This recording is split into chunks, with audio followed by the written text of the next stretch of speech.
La nouvelle gamme Evo Spirit, c'est 5 boards, 5 philosophies différentes. Et si tu choisis au hasard, tu vas sûrement le regretter. Moi, c'est Max d'Evo Spirit. Et en seulement 6 minutes, je vais te montrer laquelle est faite pour toi.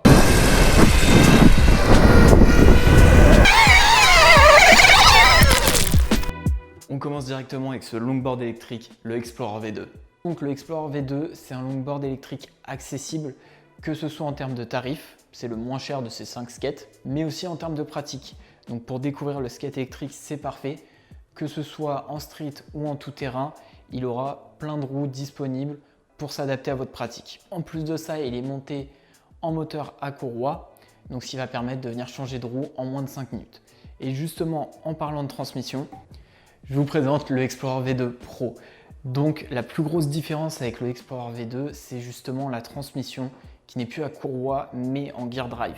La plus grosse différence, ça sera l'entretien. Donc là où une courroie peut se détendre, peut casser selon l'utilisation, ça dépend toujours où on roule. Certains vont jamais casser de courroie, d'autres vont en casser très rapidement. Le gear drive ne cassera pas et il sera seulement à regresser tous les 1500 km environ. Mais par contre, un changement de roue entre des roues tout-terrain et des roues street sera plus compliqué car il va falloir changer tout le gear drive. Donc ça s'adresse plus à une clientèle qui sait déjà les roues qu'elle veut et qui n'en changera pas, ou alors seulement changer les pneus sur les jantes. En autre différence, on aura les finitions, donc avec des finitions gold un peu partout sur la board, que ce soit sur les gear drive, les vis, les moteurs. Et avec une coque en CNC en finition gold, donc assortie à la board, qui va permettre de protéger la télécommande. Bien sûr, pour ceux qui avaient déjà acheté des Explorer V2, les coques, on les vend aussi à part. Il y aura une seule limite avec le Explorer V2 et V2 Pro, c'est pour ceux qui veulent rider avec des straps et surtout sans repercer la planche et avec une typologie bien adaptée. Et justement, je vous présente le Nexus, le premier mountain board d'Evo Spirit. Donc là, bien sûr, il est monté sans strap, mais il est livré avec des straps et les inserts sont déjà mis pour les mettre dessus. Que ce soit au niveau de la puissance, au niveau électronique, on va être très proche d'un Explorer V2. On aura juste des moteurs un petit peu plus gros qui va augmenter un petit peu la puissance. La vraie différence, c'est dans la typologie de planche. On arrive sur un mountain board qui n'est pas une planche que pour rouler en tout terrain, mais pour rouler en street aussi, pour avoir plus de stabilité grâce aux trucks, tout en carbant quand même très bien avec la planche. C'est le mountain board entrée de gamme d'Evo Spirit qui permet à tout le monde de découvrir le skate électrique avec cette typologie de planche. Et maintenant que vous avez découvert le Nexus, je vous présente le Nexus Pro. Donc comme avec un Explorer V2, la différence, ça va être sur la transmission qui passe de la courroie au gear drive. Donc pareil, sur une planche où on peut aller un petit peu plus en tout terrain, ça va éviter de casser de la courroie sur des cailloux. En plus de ça, on retrouvera toutes les finitions gold et la télécommande CNC comme sur un Explorer V2 Pro. Une autre petite différence avec cette transmission, c'est qu'elle fait un tout petit peu plus de bruit. Ça reste assez léger, mais pour ceux qui recherchent vraiment la planche la plus silencieuse, il faudra se diriger plus sur une transmission à courroie. Mais au niveau puissance, au niveau électronique, au niveau strap, au niveau trucks, c'est la même chose entre c'est un Nexus Pro. Donc la différence se fera vraiment sur la transmission et sur les finitions selon ce que vous voulez. Si c'est le gain de puissance qui t'intéresse, je te présente le dernier modèle, le Axis Pro. Donc là on change encore de typologie, la batterie passe du dessous au dessus. Donc pour éviter d'aller toucher des cailloux, des trottoirs et avoir un peu plus de marge.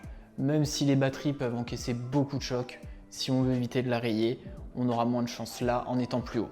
Sur cette planche, on garde la même structure que sur les autres mountain boards. Ce qui change vraiment, c'est qu'on a une batterie avec plus de capacité en 16S et un contrôleur beaucoup plus puissant qui se traduit par une board extrêmement puissante. On a déjà vu plus, mais honnêtement déjà là, c'est dur de tout exploiter.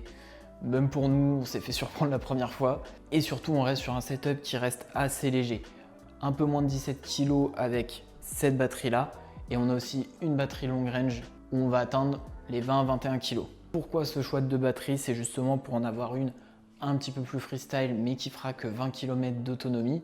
Donc ça va permettre de faire des sauts ou de se balader tout simplement avec une board plus légère, mais qui reste un monstre de puissance. Et une batterie plus grosse, donc qui va aller faire plus dans les 50 km d'autonomie, mais qui forcément alourdit la planche au global. Cette board, c'est vraiment pour ceux qui ont peur d'atteindre les limites trop vite de leur planche. Si on fait un petit récap rapide, tu as l'Explorer V2 si tu veux la board accessible et qui peut changer de roue facilement. L'Explorer V2 Pro si tu veux une board accessible mais que tu es sur ton choix de roue. Ensuite, on a le Nexus pour avoir un parfait milieu entre stabilité, carving en street ou en tout terrain. Le Nexus Pro avec des gear drive et de la finition gold. Et enfin l'Axis Pro si tu veux la board la plus puissante ou juste une board avec la batterie sur le dessus. Et peu importe ton choix du modèle, les boards restent toutes conçues en France ici dans notre atelier. On a le stock de pièces détachées et on a le SAV qui est géré directement ici. Donc tu seras en relation directement avec nous si un jour tu as un problème sur ta board ou même si tu as juste une petite question, on est disponible pour ça. Et bien sûr, on va faire une vidéo sur chaque modèle pour rentrer un peu plus dans le détail. Donc si tu as des questions, n'hésite pas à les poser et tu peux t'abonner pour suivre cette série de vidéos. Merci d'avoir regardé la vidéo et bien sûr, toutes les boards sont sur le site Evo Spirit et si tu as des questions, tu peux nous contacter.